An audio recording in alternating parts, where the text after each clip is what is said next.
Well, good evening. It's good to see you tonight in this edition of Bible study. We're going from Genesis to Revelations in chronological order, and I appreciate everybody that's been checking in with us every evening at 6 o'clock. Diane, it's good to see you. Good afternoon or good evening. Blessings to you and to everyone else that is out there, but possibly not in my chat. You know, I don't delay. I am your spiritual thought leader, Regina L. Stillman, and we jump right into the word. We are on text for February the 9th. Again, I am coming. If you're following me, the Reese chronological is what I'm using tonight. You can also use the Tyndale 1 year chronological Bible. We're using both of those in concert. But I am, during this segment and section, I am using the Reese chronological. Now, again, for those of you who may be using the Tyndale, there's only about a chapter or so difference between the two. Let's get started and look at the word of the Lord. We're in Exodus, the 20th chapter, beginning at the 21st verse, when God begins to talk to them and give them rules and regulations regarding the altar, the instructions for the altar. And the people stood afar off, and Moses drew near unto the thick darkness where God was.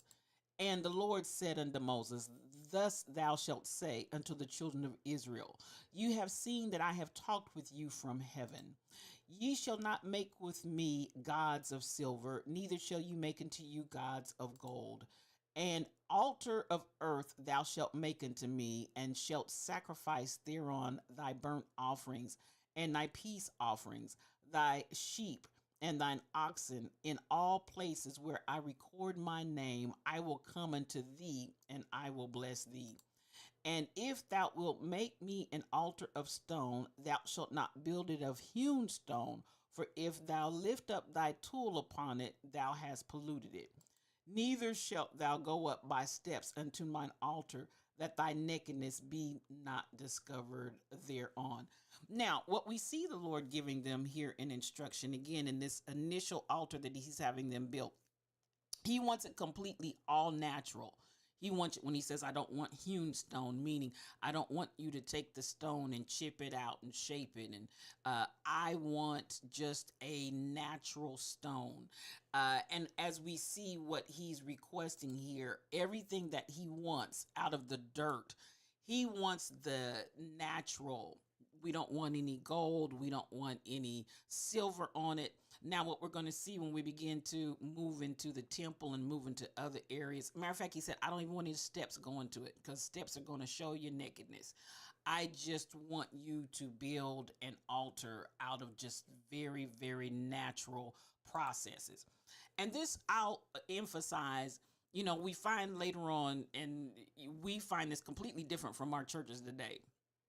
Our churches today, and even by the time we got to when they wanted to build the Lord's temple, and one of the things that made the temple such a search and a hunt for so many, you've got the Knights Templar, you've got, you know, all these different, whether they were trying to get the chalice that Jesus was alleged to have drank out of for the Last Supper, whether they're trying to get the riches of the temple that Solomon built.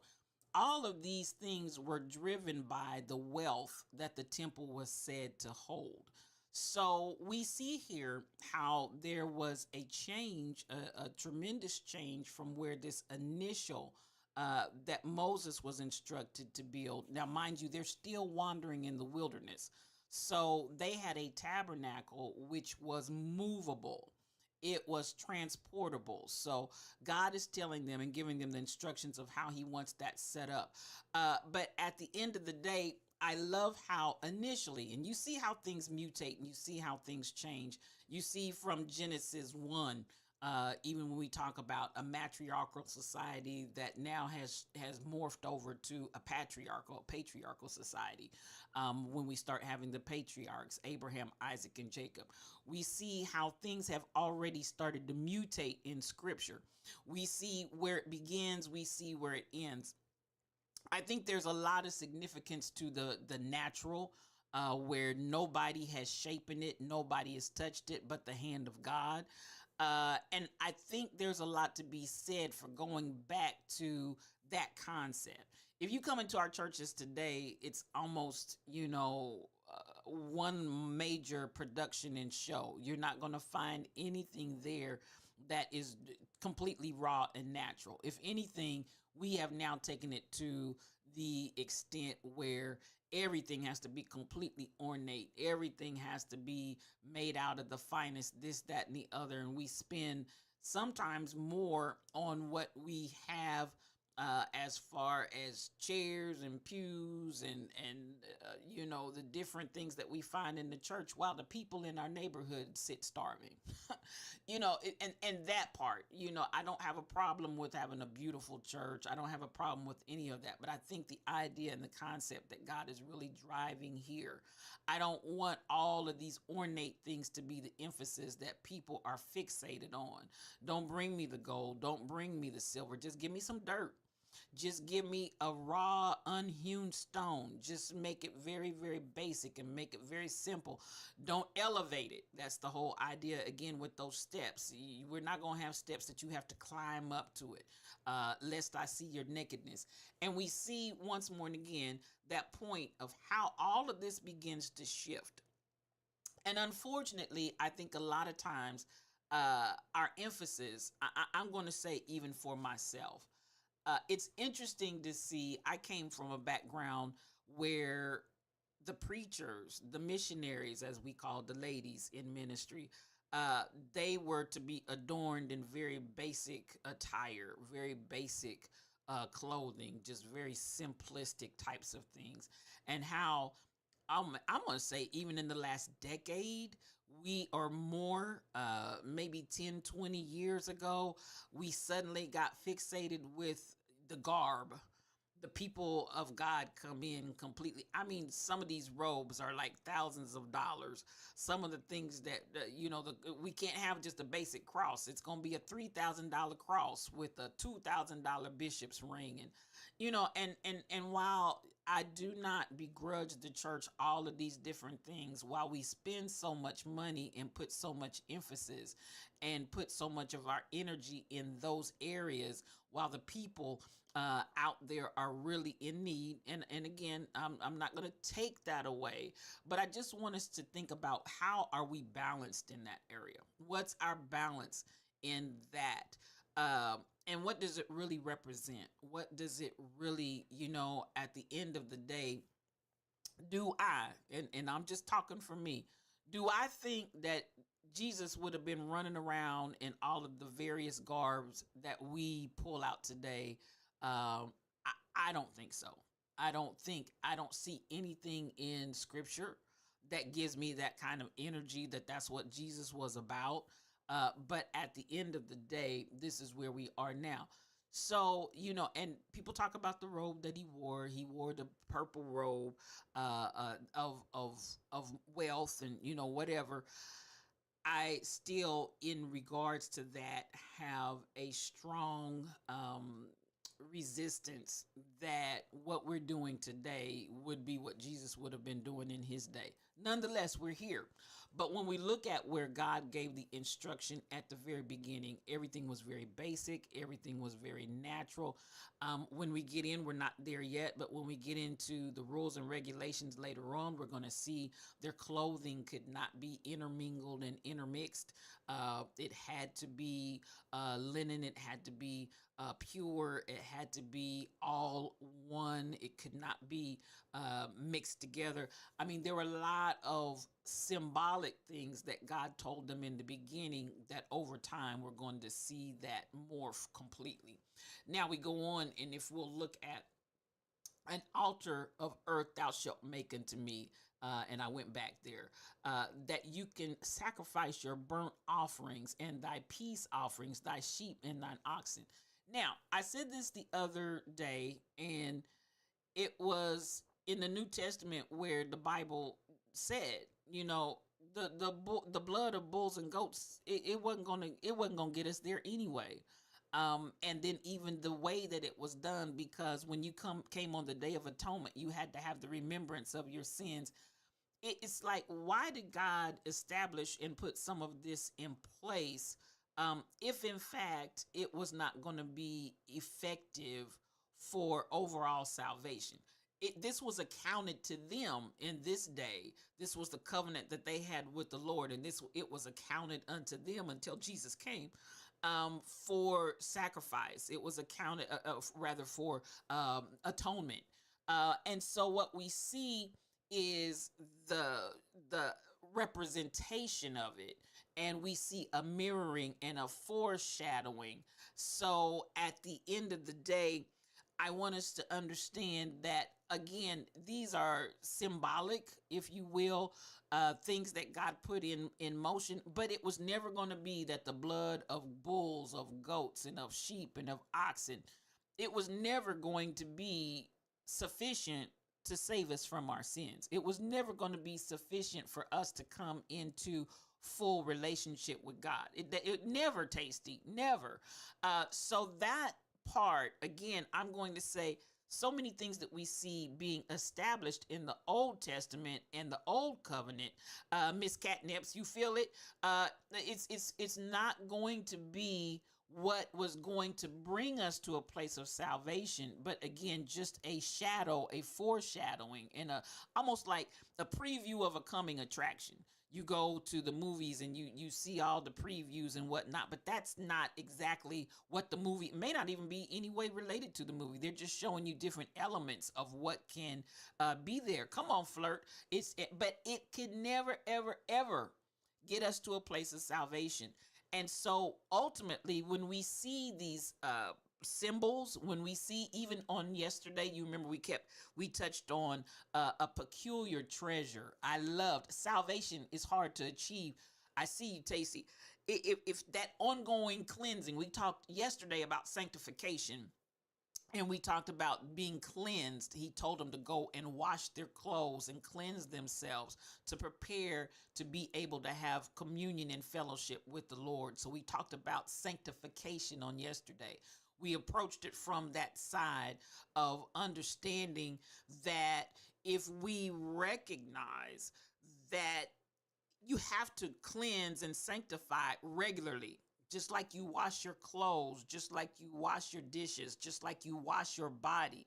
One and done doesn't do it. It's an ongoing process. And so we talked about process. And I would say, when you say salvation is easy, all we have to do is believe.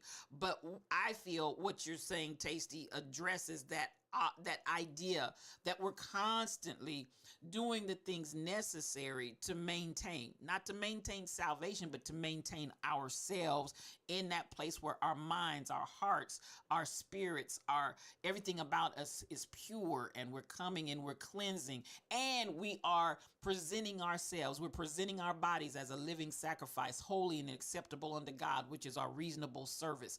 That process is something that we do on a regular, where we're constantly doing what I will, if you'll allow me to say, maintenance, where when you get up in the morning, go wash your body, or there's going to be a fragrance, but it's not going to be a sweet smelling fragrance. So we're doing that so that we're constantly bringing to the Lord a sweet smelling savor. And this is the thing, okay, let me keep it on that natural level. Nobody's getting up in the morning saying, "Oh, I gotta go take a shower. I gotta go take a bath." Nobody's doing that. If you feel and have some care about yourself and your body, you get up and you do it, not because somebody's making you do it, but don't you feel better when you get out of the shower? Don't you feel better when you get finished with, whether some still take a bath. It's almost obsolete these days, but some people do still bathe. Don't you feel renewed and rejuvenated? And even if, no, none of that. You need to self-love to have a positive life. Come on here, Tasty. Absolutely. And that's part of the self-loving, is to keep yourself clean.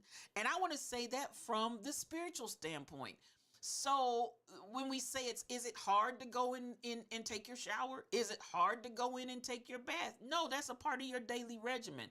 So when I want to carry that over into the spiritual, Is it hard for you to continue to maintain, wash, and cleanse your spirit? Is it hard for you to continue to maintain, wash, and cleanse your mind, your emotions, and expunge those things that are dirty and no longer serve you? And understand, you don't have to do anything to get dirty. But guess what? When you get in the shower the next day, that night before you're dirty again.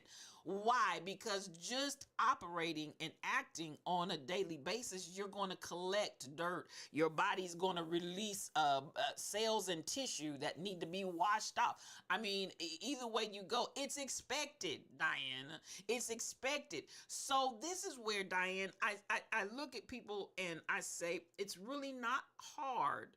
The way of the transgressor is hard. That's what the Bible says. The way when you out there doing what you have no business doing, and you won't cleanse yourself and you won't keep yourself clean. Come on here, Fierzy. That's when you get into a place that you begin to have a difficult time in walking and living life as you should to the fullest, because you've allowed yourself to be encumbered and dirtied up with all kinds of things.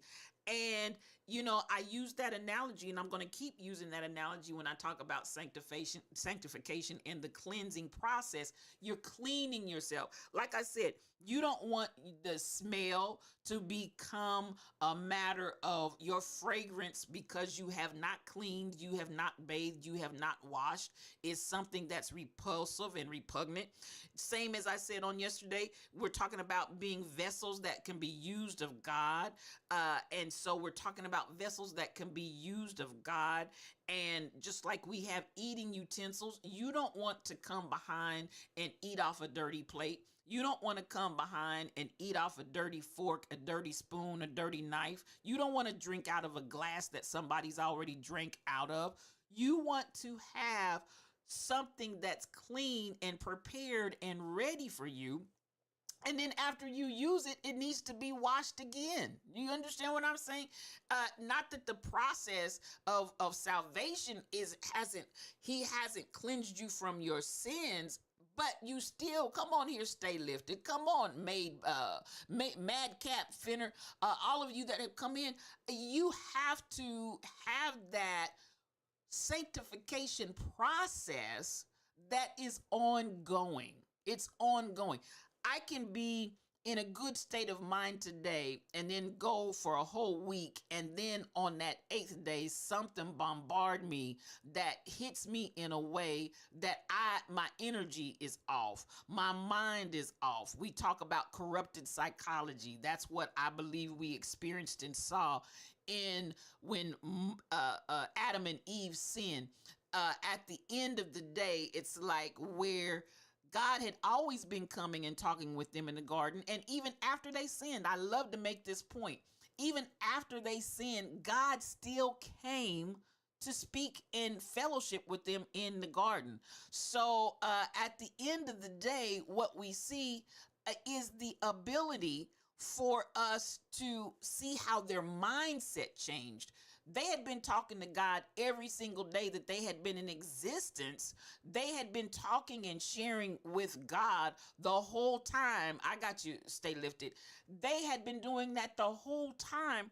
But at the end of the day, once they had sinned, once they had disobeyed, their mind was, I'm naked and I'm ashamed.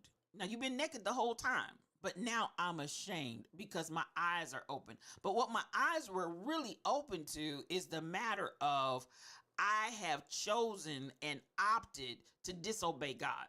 And what got corrupted, again, I love to make this point. What got corrupted was their psychology, their mind, their thinking, the way they looked at things had fallen.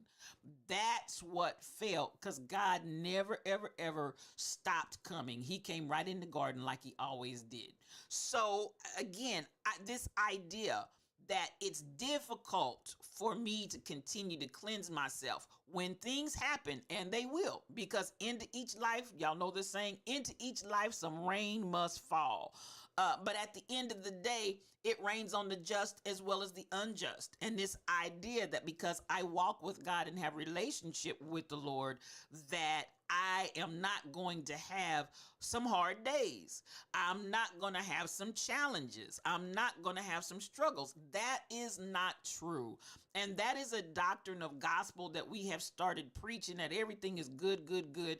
And can I say this? This is what causes people to be disillusioned when times come that are so hard and they don't know how to deal with it. They don't know how to grapple with it. They don't know how to address it, because all this time you've been hearing this tickle your ear gospel. So at the end of the day, understand rain is going to come into your life, but that's okay. And I go back to that song way back in the 70s we used to sing, if I never had any rain, how would I grow? If I never had any pain, how would I know that he can give me peace in the midst of the storm?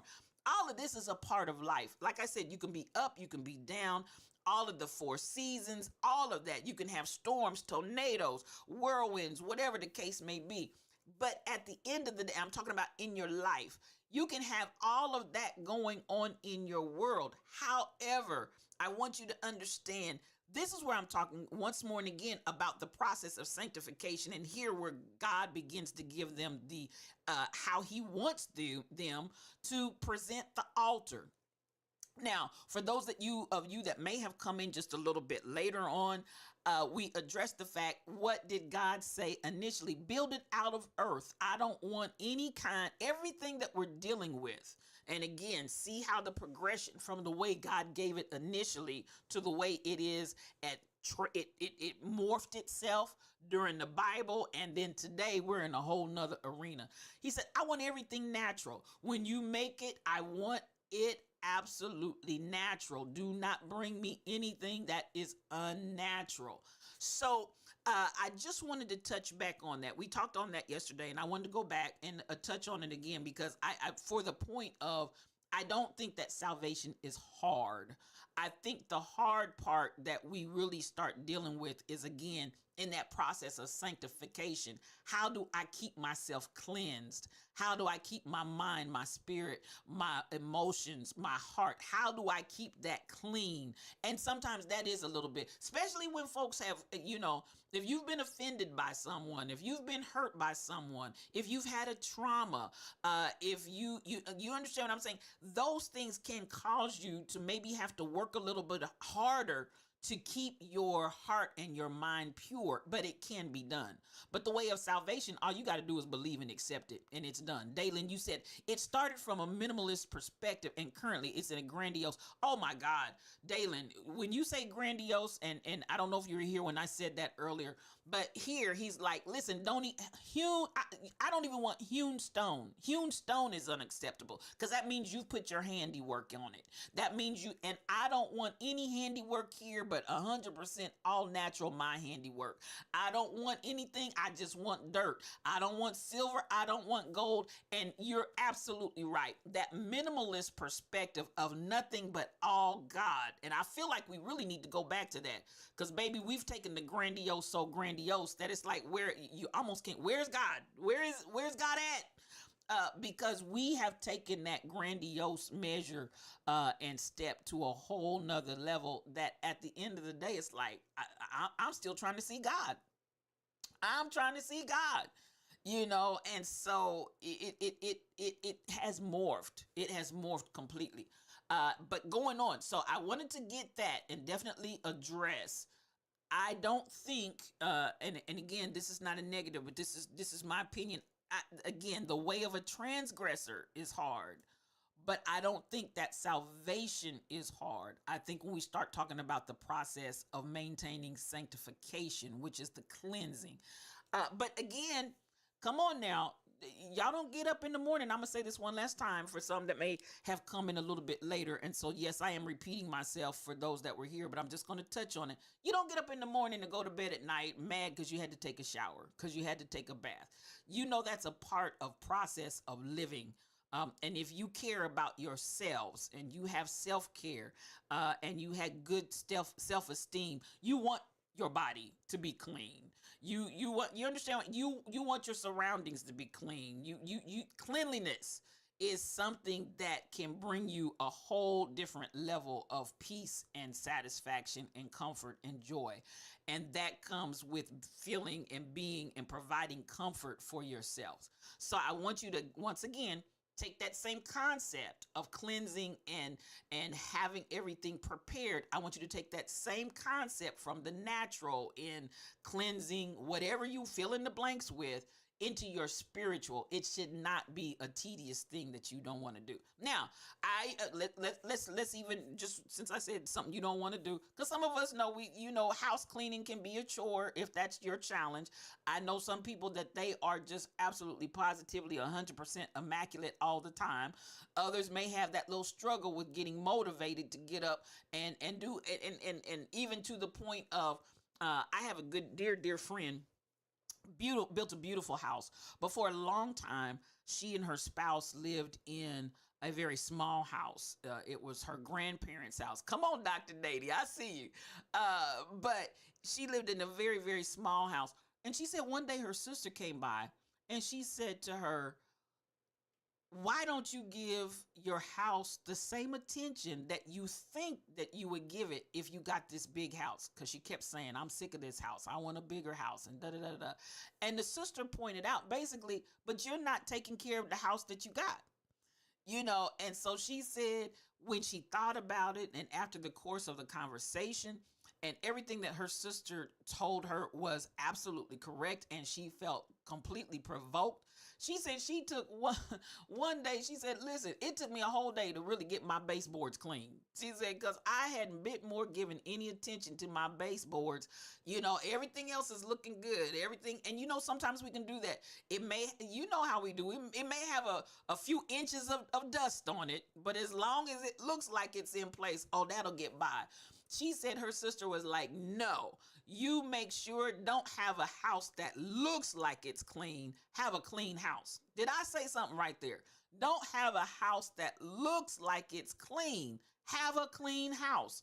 And when you have a clean house, then you can handle a bigger house. But if you can't handle the little house, and if your little house looks like it's clean, but it's not, then what are you going to do when you get a bigger house? You're just going to have a big old dirty house. So, and when she shared that with me, that was something that always stayed with me. And at the end, same roof supply, when your mama sent you to clean the kitchen at night, make sure you wipe down everything. Come on here, Dalen. These are things, same rule. Got you. Same rule. So, I have a dear friend. Listen, when you come in her house, that house is going to be laid, but you're going to see, and this is all about, just when you talk about your mama and the training, Dalen, when you walk in that house, I guarantee you're going to see vacuum trail marks in the carpet, because baby, and she has the pattern in a design, baby, because she's she's gonna have that thick plush carpet, but that thick plush carpet is gonna represent that it's fresh, it's clean. This is the part of those marks are important, especially in the carpet, Dalen. Come on here. But it's that idea, the same way in our natural. We should not be, what do I want to say, reluctant to provide that same cleansing in our spiritual lives, but we don't see it that way. We don't approach it from that same angle. But beloved, it's the same. It's the same thing. The same way Dalen said those marks are important. The same way that we take care and maintain in our natural, it also needs to be taken care of in the spiritual. So this is what God is basically laying out. How do I get that cleanliness? How do I maintain that? He begins to talk about the altar.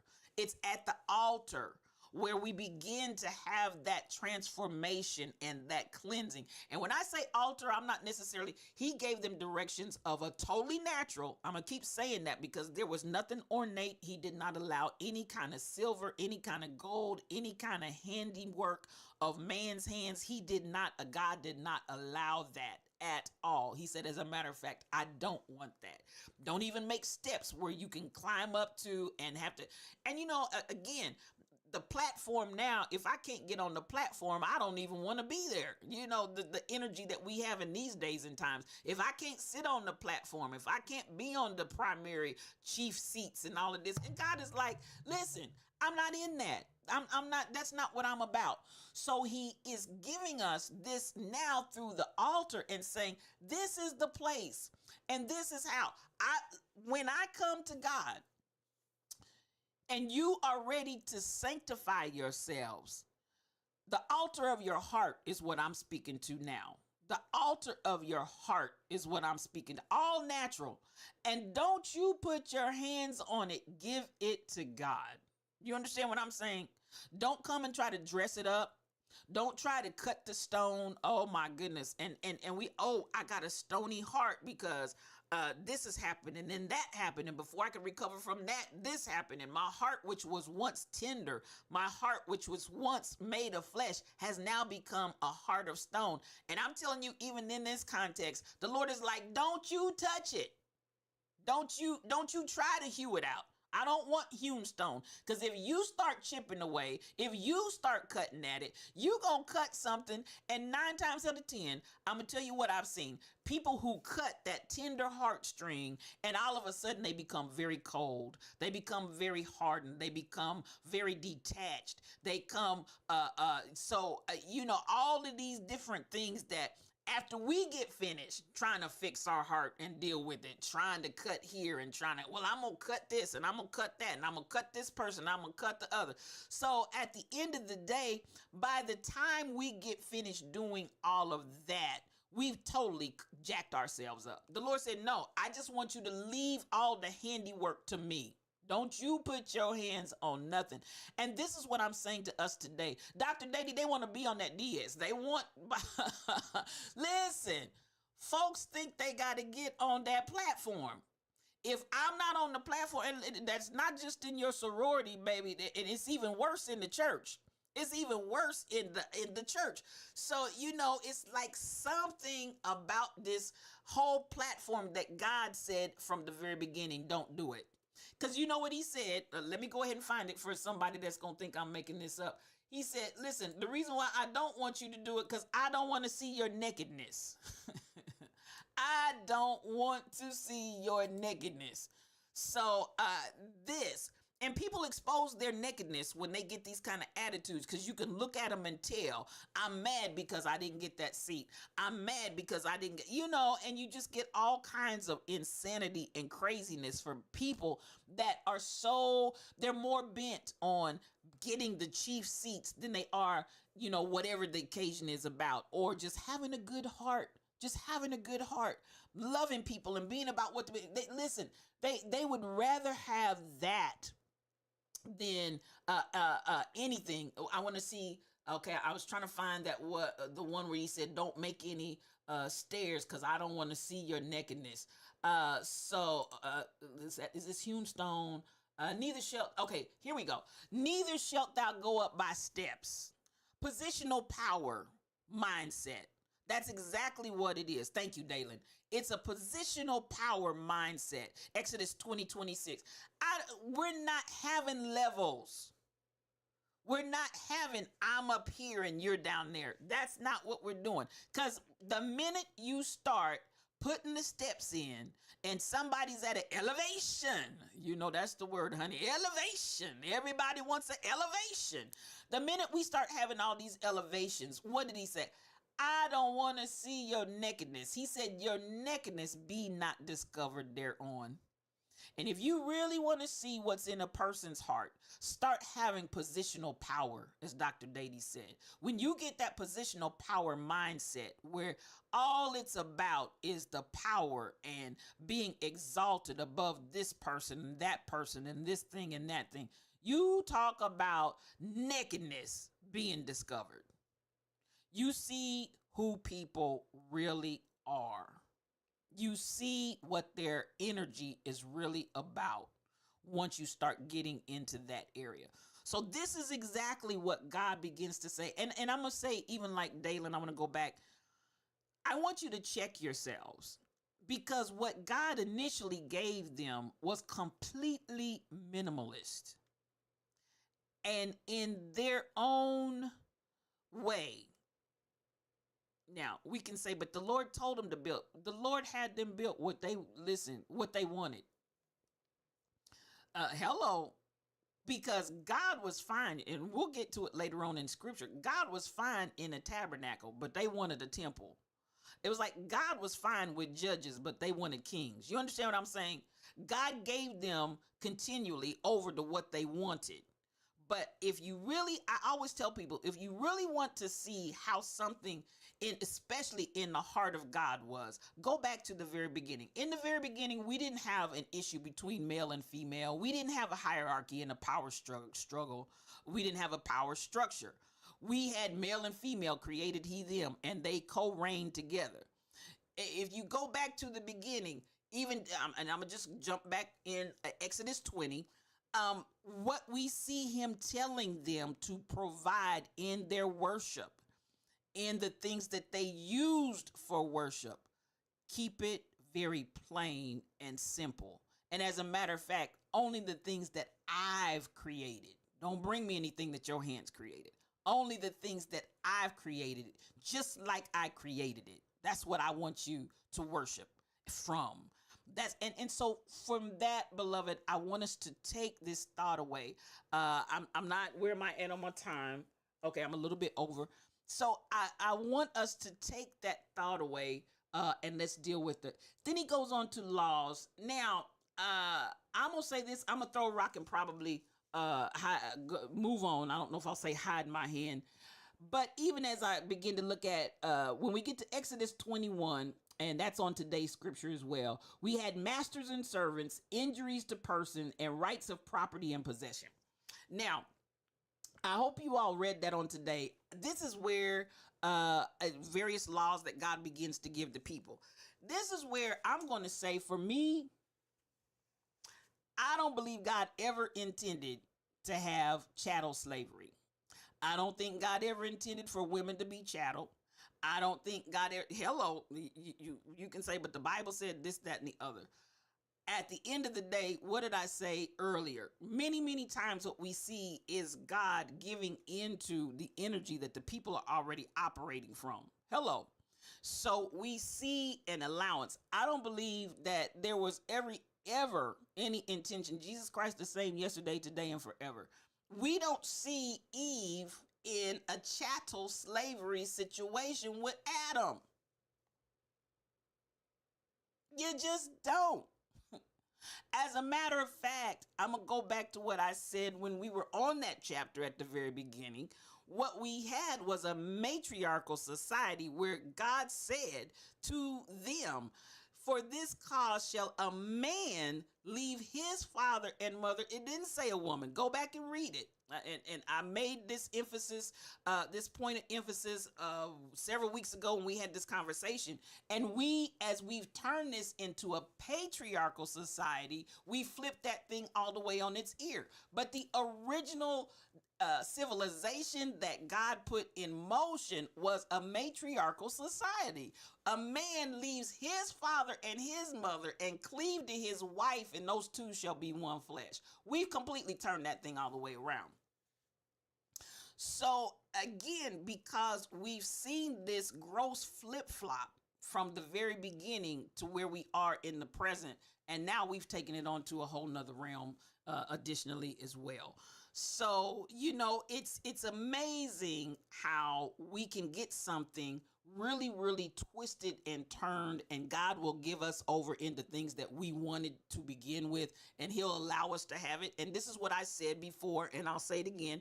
I feel like sometimes God does that to show us it's not going to work. You insist on having it.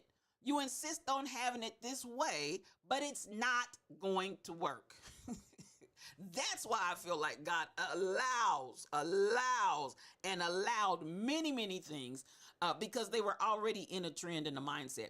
It reminds us that worship is that time to focus on God, our behavior and demeanor. It should reflect the respect and reverence due to him. And that's it, Dalen. It's all about God. When our worship becomes anything other than all about God, we've missed the mark.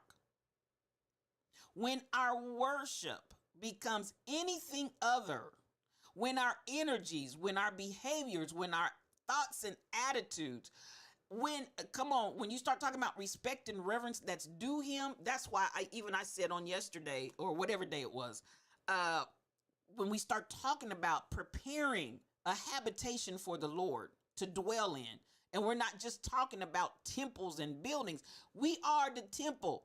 And we covered that song, Lord, prepare me to be a sanctuary, pure and holy, tried and true, with thanksgiving. And these are all the things a pure nation. What did he say? A peculiar treasure. I love the peculiar treasure in that was given even over the peculiar people. And I said peculiar, not strange. I'm not strange. I am a peculiar treasure. But at the end of the day, all of these things that come into play for our worship, what we bring before the Lord in reverence and respect. And that's why, and I'm going to close with this, but that's why I am emphasizing right through this part here while we're talking about the altar and we're talking about sanctification. That's why I am stressing the point. Don't just bring him yourself with your dirty self. Hello.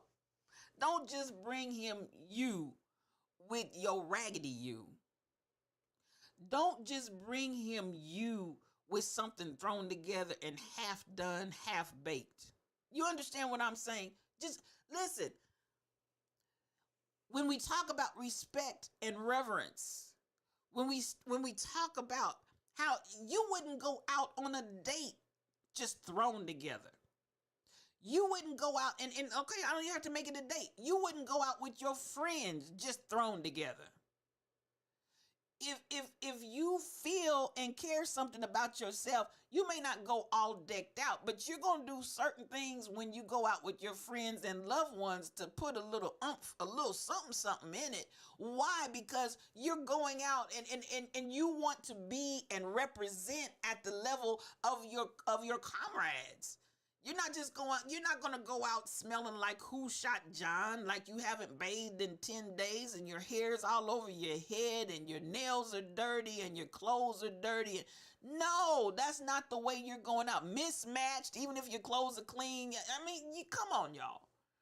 And this is what I'm trying to say to us. The same way we have these energies in the natural about our sanctification, about our cleansing, about how we put ourselves together, how we go out in and amongst the people. Do that in your spirituality. Don't just throw whatever out there. And clean yourself up. Can I say it? Allow your heart, mind, spirit, everything about you to be cleansed. And bring him a clear and a clean heart. Come on, create in me a clean heart, oh God, and renew the right spirit in me. That should be us regularly. Not you understand? That should be us regularly.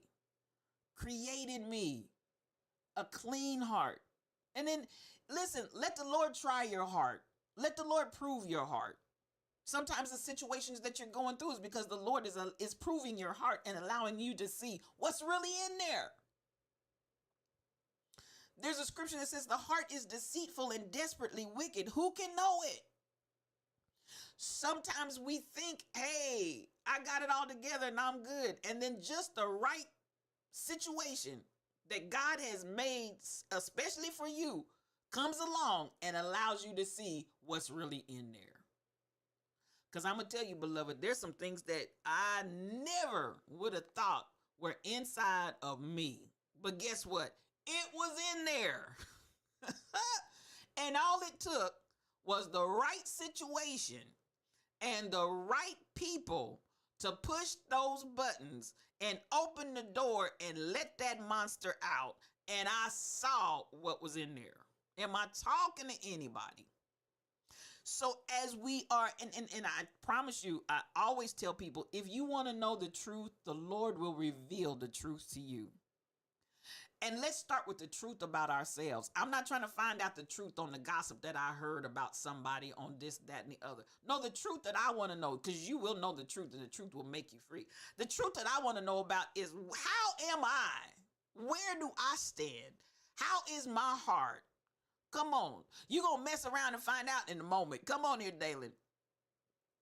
At the end of the day, this is where I want us to be, because what am I pushing in this series from Genesis to Revelation in chronological order? I'm pushing relationship with God. Relationship.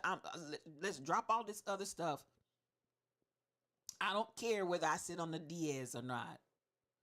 I don't care whether I'm what I got on.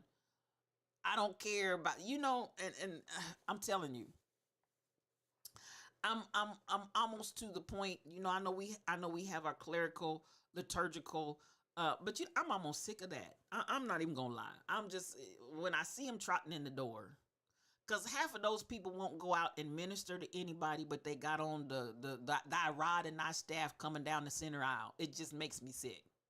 But hello, can you go visit the shut-in, the sick and the shut-in? Can you go out and give to the needy? Can you go out and see the widows and the fatherless? Can you go, listen, can you do the work? But you got on all this attire, and you're headed with your rod and staff straight for the dead. I mean, come on, y'all. Come on, Diane. It's just too much. It's too much. But where is your heart? Oh, and I know God is the only one that can try the heart. But at the end of the day, there are certain things that I look at, and again, I say, and I'll say it again and again and again. It has nothing to do with your salvation. Listen, a polished turd, Dalen. A polished turd. And it smells like what it is. I don't care how you polish it up. It smells like what it is. Hello, this, beloved, I want us to begin to move away from these types of energies. And before I look at everybody else and try to identify what's in you, and yes, even you, identify what's in yourself. I want us to do introspection. Lay your heart on this altar that God said, nothing's been touched by man's hand. I want you to lay your heart, lay your mind, lay your thoughts, lay your emotions on that untouched, God-made altar in your heart. That's where I want you to start. That's what I want you to focus on. And all of this extra, as Dalen said, in the grandiose that we've gone to now, separate yourself from that. It's sad, and I'm going to close right here. I see so many people that chase after the trappings of the grandiose manifestation that we've created in our churches, that we've created in our religions, and people are chasing that like crazy. And I wish they would chase the heart of God as hard as they're chasing all that other stuff. You hear me? I wish that we were chasing the heart of God and to know God intimately in relationship like we're chasing all that other stuff. Because at the end of the day, that other stuff is not going to profit you, beloved. It's not. It's not. It's going to have the trappings and the looks. Like my friend said about her house, it looked clean. And that's without inspection. Because when you got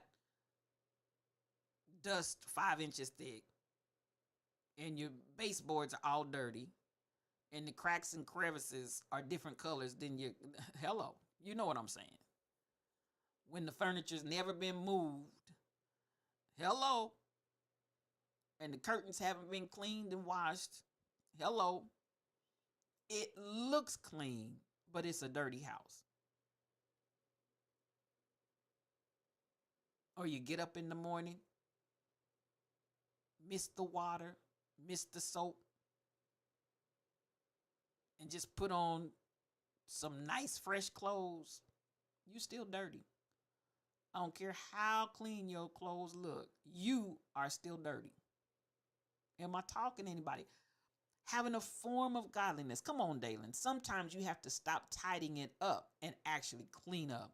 And that's true. And my friend said, When she decided she was going to clean her house from top to bottom, it took her 3 days. Now, this little small house that she'd been moaning about. But to get everything top to bottom, she didn't miss a thing, top to bottom. And she promised herself after them 3 days of hard, I mean long hours, just work, work, work. She said, I got on my hands and knees. I got busy. And she said, I promised myself I'd never let my house get this dirty again. And she's an excellent housekeeper. But again, sometimes you got to stop tidying it up and actually clean up. All right. Move some stuff around. Get under there. You get the picture. So at the end of the day, this is what we do at the altar. This is what we do at the altar. We look under. We do introspection. We get down to the nitty-gritty of our hearts, of our actions, of our behaviors. It's not about anybody else, just you and God. Just you and God. That's what we're after. Now, I'm going to stop right there. I appreciate those of you all that came in. I knew that we were going to be minus many because of the Super Bowl, but like I told you, I'm going to be right here and we're going to do what we do and have a blessed time. Diane, I'm so glad that you're here tonight. Blessings to you. Cassandra, Isaiah, I see you out there, sis. So much love to you. Flirt, come on in here, Flirt. I love you. Tasty, I'm glad to see you once more and again, and it's good to be back. Much love to you. Miss Catnips, come on in here, and love to you. Come through. Thank you for being here on tonight. Let me see who else is there. First time chat. Fearsy, good for you to be here. Blessings to you coming on down. Mama T-Nails, come on in here. So much love to you. You finally made it, and I'm glad that you're here. Madcap Finnersy, blessings to you. Blessings to you. Stay lifted. Come on in here. That's my lifter of my head. I love me some you. And thank you for I probably need to address some moderators because I haven't, a lot of the time, unbeknownst to me, the Rebel Inc. has been in here because she did some moderating the other night in a situation, and I didn't even know she was here.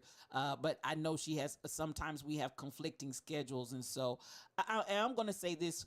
Michelle Brownell, for those that remember her, Michelle Brownell and Shelly Thunder, those were my three moderators. Shelly Brownell just buried her husband on yesterday. The memorial service was on yesterday, so I want you to lift Michelle Brownell and her daughters in your prayer. They did lose Sister Michelle's husband.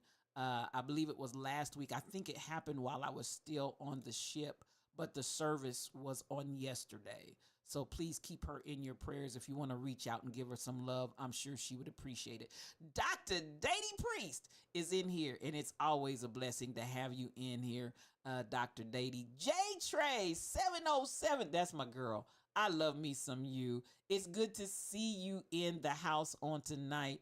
And I hope I'm coming on down and trying to see. I want to make sure if I can that Daylin is my girl. She keeps me going. I appreciate you, and I thank you for your awesome input because you have so many good things to share. I appreciate you. Trying to come on down. If I miss anyone, I always want you to know it's only because of me having overlooked in my reading. And I apologize, but I want to welcome everybody here. As you know, I don't welcome until the end. Once we start, I'll welcome at the very beginning, but once we start the teaching, we keep right on through the teaching so we don't have the diversion of in and out in conversation. But I do try to come back and acknowledge everybody at the end of the stream. I love you so much. Yes, J. Trey.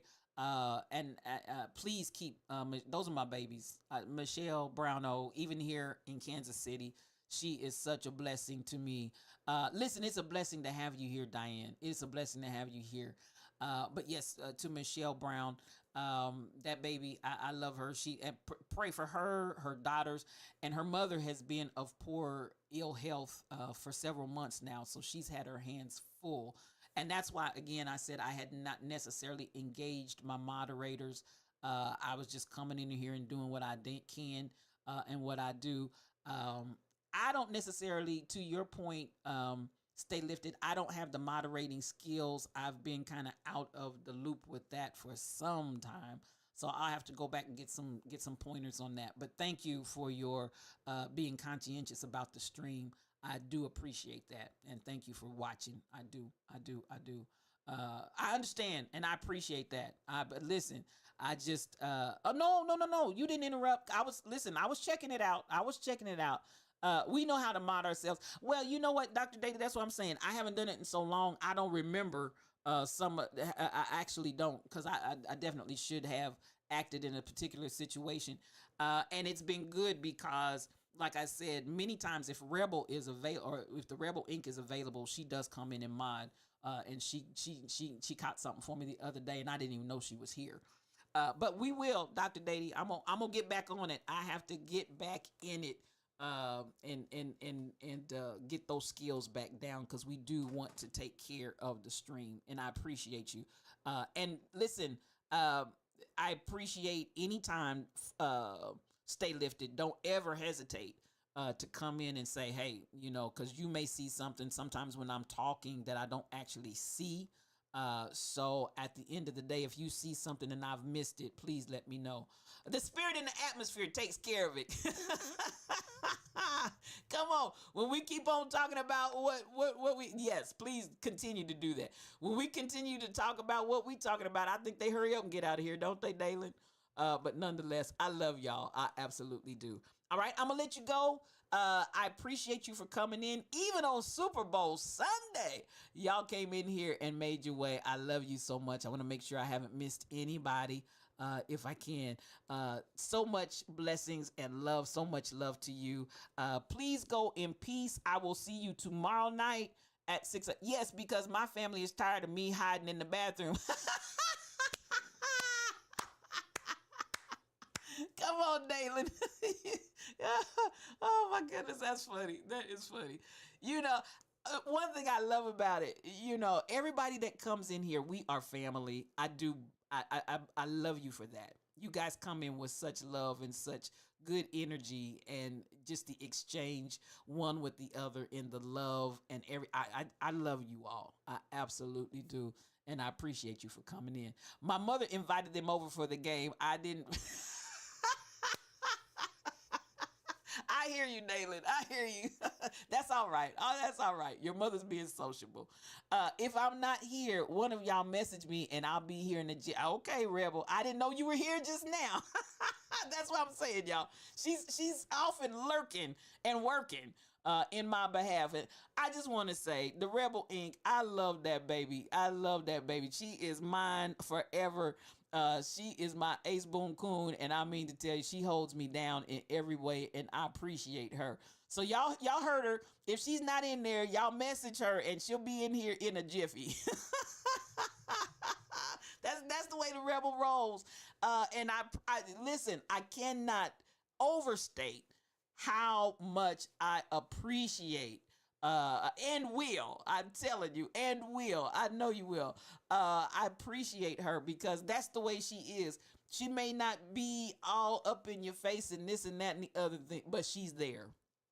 And she handles the business. She handles the business.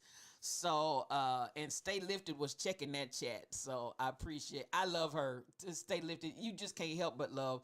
If somebody doesn't love the Rebel Ink, something wrong with them. I'm just gonna tell you, and I'm not saying that just to be. If you don't love the Rebel Ink, something wrong with you. Cause I'm telling you, everything about that child is just precious. And so I appreciate her. Thank you, Rebel. I appreciate you. All right, we're gonna get ready to get out of here.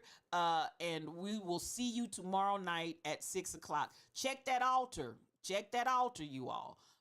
Don't put your hands on it. Don't put your handiwork in it. Let God be God and get to the altar of your heart. Let God fix you as only He can fix you. I love you. Peace for your journey.